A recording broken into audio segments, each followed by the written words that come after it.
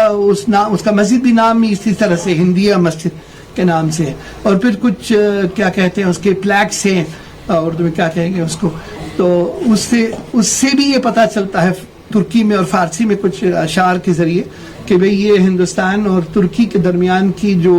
اخوت ہے اس کی یادگار کے طور پر یہ تب کیا جائے گی اس کو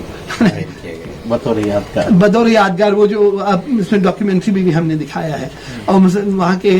تو مطلب یہ کہ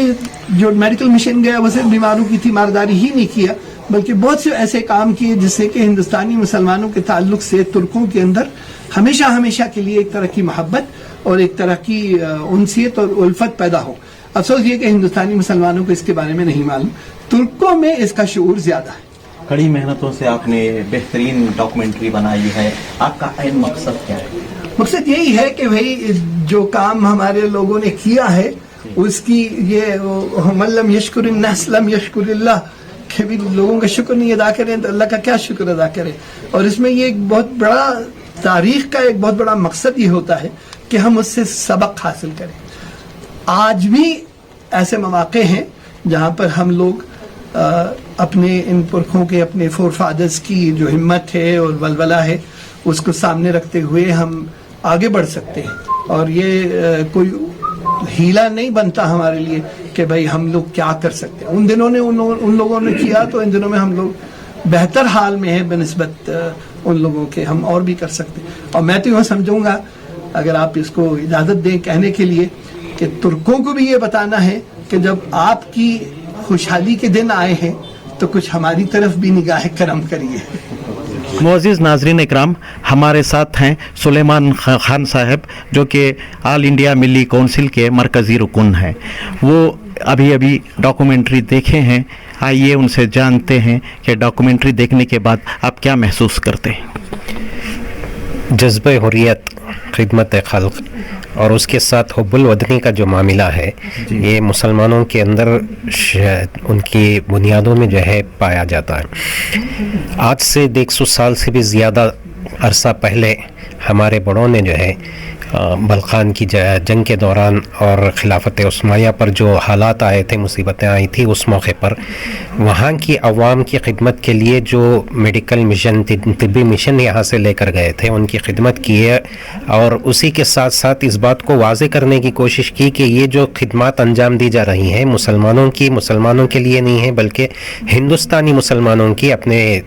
دوسرے ملک کے بھائیوں کے لیے ہیں. یعنی ہندوستانی تشخص کو بھی دنیا کے سامنے واضح کرنے کے لیے جو انداز اختیار کیا گیا ہے، اس سے ہم سب کو سبق حاصل کرنے کی ضرورت ہے. اسی کے ساتھ آج کے جو حالات ہیں، ان حالات میں جہاں مسلمانوں کی طرف سے خدمتیں تو الحمدللہ خدمت خلق کا معاملہ کافی بڑی حد تک چل رہا ہے، غیر مسلم جن کے دلوں میں شکوک و شبہات ہیں یا اسلام کے تعلق سے، مسلمانوں کے تعلق سے جو غلط فہمیاں پیدا ہوئی ہیں، ان کو اس بات کے سمجھنے میں جو ہے اس ڈاکیومنٹری کے ذریعے سے مدد ملتی ہے کہ مسلمانوں نے آزادی سے پہلے بھی، خلافت تحریک کے شروع ہونے سے پہلے بھی اس بات کی کوشش کی تھی کہ ہندوستان کی ایک تشخص کو جو ہے وہ دنیا کے سامنے لے کر آئیں. اس سے انشاءاللہ غیر مسلموں کے دلوں میں جو شکوک و شبہات ہیں ان کو رفع کرنے میں مدد حاصل ہو سکتی ہے. اسی کے ساتھ مسلمانوں کو اپنی تاریخ سمجھنے میں بھی مدد ملے گی، اور غیر مسلم بھی اس بات کو سمجھیں گے کہ مسلمانوں نے بڑا اہم کردار جو ہے اپنے ملک کا نام دنیا میں روشن کرنے کے لیے انجام دیا ہے. معزز ناظرین، ہمارے ساتھ ہیں توصیف صاحب جنہوں نے ابھی یہ ڈاکیومنٹری کو دیکھی ہے. آئیے ہم ان سے جانتے ہیں کہ یہ ڈاکیومنٹری دیکھنے کے بعد آپ کیا محسوس کرتے ہیں. الحمدللہ خالد صاحب نے جو اس پر محنت کی ہے، ماشاءاللہ انہوں نے پورا جو انڈین مسلمز کا جو کنٹریبیوشن ہے اس کے بارے میں بتایا ہے، اور ہمیں اس کے بارے میں علم نہیں تھا کہ مسلمانوں نے اور خصوصاً بنگلور کے مسلمانوں نے اتنا سب کچھ، اور دوسرے بھی مسلمانوں نے کنٹریبیوٹ کیا ہے ٹورڈز جو اوٹومن امپائر کا جو یہ ہے. الحمدللہ اس میں کافی محنت ہوئی ہے، جس حساب سے یہ کمپلیٹ ڈاکیومنٹری بنی ہے. آلموسٹ ایوری تھنگ جو بھی اس ٹائم پہ کور کرنا تھا خالد صاحب نے کیا ہے. بس جیسے خالد صاحب بتا رہے تھے کہ اس کام کو آگے بڑھانا ہے، تو انشاءاللہ اس پہ کوشش کرنی چاہیے.